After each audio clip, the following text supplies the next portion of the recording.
Udah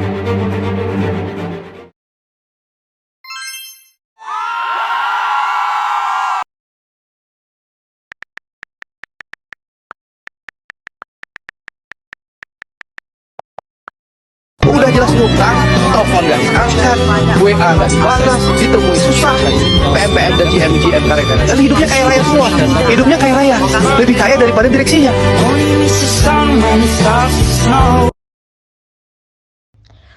Halo guys, kalian udah pada tahu belum kebijakan apa aja yang ada di Kota Bengkulu?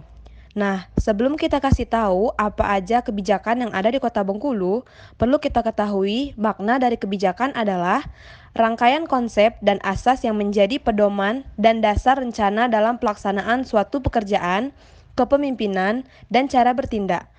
Istilah ini dapat diterapkan pada pemerintahan, organisasi, kelompok sektor swasta, serta individu. Tetapi kebijakan berbeda loh dengan peraturan dan hukum. Kebijakan sendiri sangat beragam dan bermacam-macam. Pada pembahasan kali ini, kita akan terfokus pada kebijakan publik saja, yang mana kebijakan publik adalah apapun yang dipilih oleh pemerintah untuk melakukan sesuatu atau tidak melakukan sesuatu. Tindakan-tindakan pemerintah itu selalu diorientasikan terhadap terpenuhinya kepentingan publik. Mengevaluasi kebijakan penting untuk mengetahui sejauh mana pelaksanaan kebijakan telah mampu mencapai tujuan yang telah ditetapkan. Dan untuk itu juga perlu diketahui standar atau kriteria yang dipakai untuk menilai kinerja kebijakan tersebut. Banyak sekali pendapat tentang jenis atau tipologi kriteria yang dipakai untuk menilai kinerja kebijakan. William Enden misalnya menetapkan ada 6 macam kriteria, yaitu efektivitas, efisiensi, ketetapan, keadilan, responsivitas, dan kecocokan. Ada pula pendapat tentang kriteria yang rinci, misalnya dari The Joint Committee Standard for Program Evaluation USA, yaitu berdasarkan 4 kelompok besar. Yang pertama, standar utilitas, yang kedua, standar visibilitas, yang ketiga, standar legalitas dan etika, dan yang terakhir adalah standar keakurasian.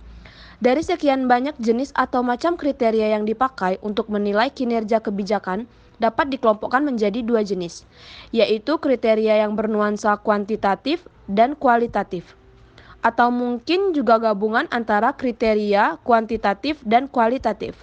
Penggunaannya sangat tergantung dari objek dan tujuan penilaian atas kebijakan tertentu. Tentunya dari kebijakan publik pasti ada pro serta kontra yang perlu kita evaluasi sehingga dapat disaring dan dipergunakan sesuai dengan ketentuannya. Kami akan memperlihatkan beberapa kebijakan yang ada di Kota Bengkulu. Yang pertama, evaluasi kebijakan pengelolaan pasar panorama di Kota Bengkulu. Pemerintah Kota Bengkulu telah menerapkan Peraturan Daerah Kota Bengkulu Nomor 06 Tahun 2020 tentang pengelolaan pasar rakyat, khususnya pada pasal 6 tentang perencanaan fisik dan perencanaan non-fisik.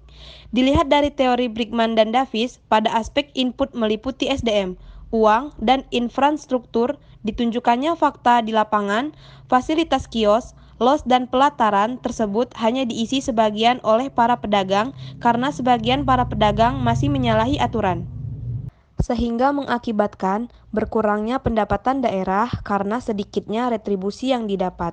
Hal tersebut dikarenakan adanya pungutan liar seperti sewa lapak, sewa jaga malam, sewa parkir, serta sewa kebersihan. Belum memadainya sarana prasarana di pasar panorama sehingga para pedagang beralasan untuk berjualan di badan jalan, serta minimnya lahan untuk aktivitas lapak parkir dan bongkar muat barang yang kerap dilakukan di badan jalan. Hal inilah yang menyebabkan kemacetan tidak dapat dihindari. Adapun penelitian terdahulu sebagai acuan dalam penelitian ini yaitu yang telah dilakukan oleh YK Purnamasari tahun 2015 dengan judul Implementasi Kebijakan tentang Penetapan Pasar Panorama sebagai Pasar Tradisional Percontohan di Indonesia. Hasil penelitiannya adalah pemerintah Kota Bengkulu yang terus menata ulang beberapa pasar yang ada di Kota Bengkulu, salah satunya Pasar Panorama, untuk membuat Pasar Panorama lebih bersih dan tertata rapi, serta melakukan pembangunan pasar untuk menjadi salah satu pasar percontohan di Indonesia. Kemudian, tujuan penelitian ini adalah untuk mengetahui dan mendeskripsikan evaluasi kebijakan pengelolaan pasar panorama di Kota Bengkulu. Maka dari itu, diperlukan campur tangan dan kebijakan pemerintah yang tertuang dalam Renja guna mewujudkan tercapainya tujuan pembangunan nasional dan agar tercapainya pertumbuhan ekonomi yang tangguh. Tercapainya pertumbuhan ekonomi nasional yang tangguh tidak terlepas dari kontribusi atas peningkatan sektor maupun subsektor ekonomi melalui kebijakan dan peran pemerintah yang dituangkan dalam Renja. Pertumbuhan ekonomi yang tinggi diharapkan dapat memperluas penyerapan tenaga kerja sehingga tingkat pengangguran dapat dikurangi dan selanjutnya akan dapat mengurangi tingkat kemiskinan melalui peningkatan pendapatan masyarakat. Sehingga nantinya diharapkan sektor pariwisata memiliki peran yang penting dalam peningkatan pertumbuhan ekonomi dan kesejahteraan masyarakat. Jadi dari pemaparan kami dapat kita simpulkan, mengevaluasi kebijakan publik memang sangat penting, baik untuk pribadi, masyarakat, ataupun pemerintahan. Dengan mengevaluasi kebijakan, kita akan tahu kekurangan dan kelebihan dari kebijakan itu sendiri. Pembentukan kebijakan pun tak luput dari cara pemerintah meningkatkan rasa ketaatan dan kesadaran masyarakat akan tanggung jawabnya sebagai warga negara. Terima kasih atas perhatian dan waktunya. Apabila terdapat kesalahan dalam pengambilan video ataupun dalam tata cara bacaan kami, kritik dan saran sangat kami butuhkan dan terima, guna untuk meningkatkan kreativitas kami pada presentasi selanjutnya. Sekian dari kami, terima kasih.